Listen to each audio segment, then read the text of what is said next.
Very well. Well, if you clicked here, it's because you are probably looking for more examples with convergence of Taylor series. That's probably a good thing. This is a rather difficult topic.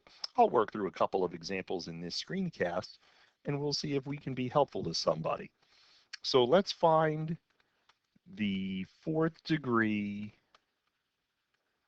Taylor polynomial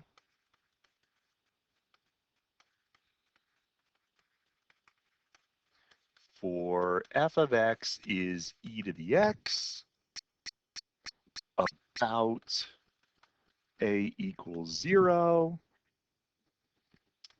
Estimate the error when computing e squared.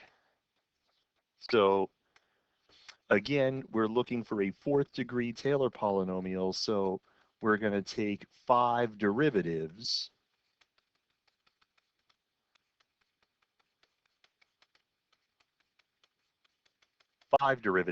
But all of them happen to be the same. We need this many to make the fourth degree Taylor polynomial. We need this to think about the error. So for all of these, f of 0 is 1, f prime of 0 is 1, and so on. They're just all 1.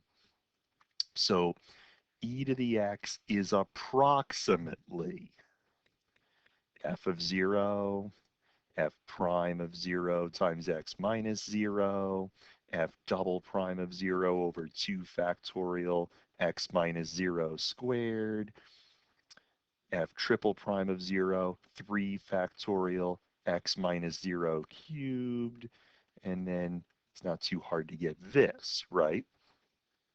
So that's approximately e to the x near a equals 0.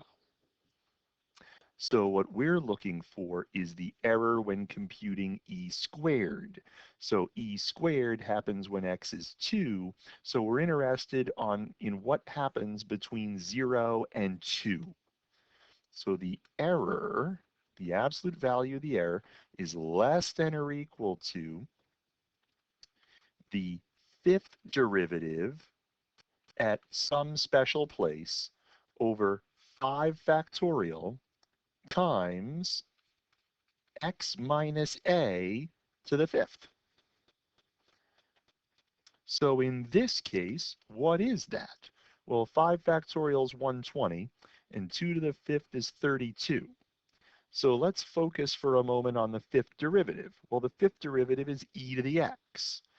Where is e to the x the greatest between 0 and 2? Well, it's the greatest at 2. So the greatest that's going to be is e squared.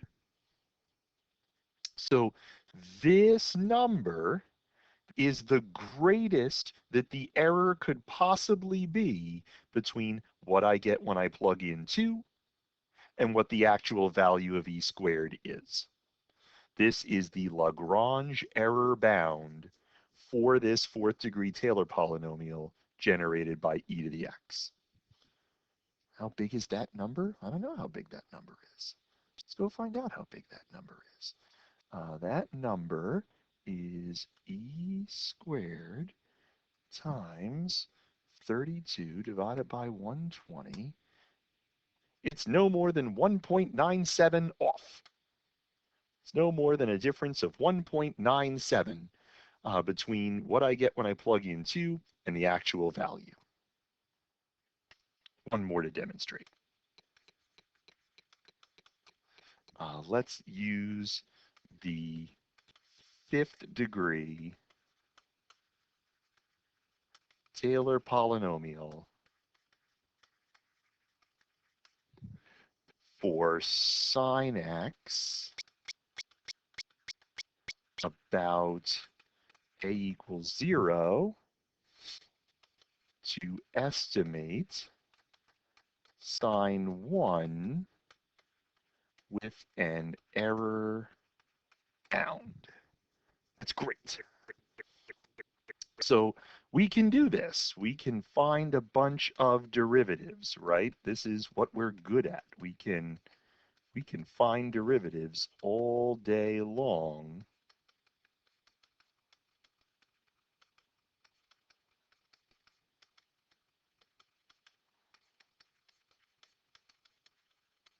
Right? But we know how this all shakes down. 0, 1, 0, -1, 0, 1. So we can generate a Taylor series. Sine x is approximately 0 plus 1 times x minus 0 plus 0 plus -1 over 3 factorial times x to the third plus 0 plus 1 over 5 factorial times x to the fifth, and that's fifth degree, so we stop. Let's estimate sine 1. Sine 1 is approximately plug in 1, plug in 1, plug in 1. That's what sine 1 is approximately. That's 101 over 120. So how close is that to the actual value of sine 1? Well, the absolute value of the error is less than or equal to the sixth derivative somewhere between 0 and 1, 6 factorial in the denominator, x minus a to the sixth power. So what's the sixth derivative? Well, the sixth derivative is negative sine x. So what's the most that negative sine x could be between 0 and 1 in absolute value? And that's whatever sine 1 is. So whatever this number is the most we could be away from this. Now, if I want to be really sure, I could say that I don't know what sine 1 is because we're approximating it anyway, but I know it's got to be less than 1, and this is 1. So I could say with confidence that the error is less than 1 over 720, and that's pretty good because this is 606 over 720. So to be within 1 over 720 with just 3 terms in the series, that's pretty impressive. So next derivative, next factorial, next power, this is the one that requires some care, and then we just substitute and we're done. I hope this is informative for you, and I'm ready to answer questions when I see you in person.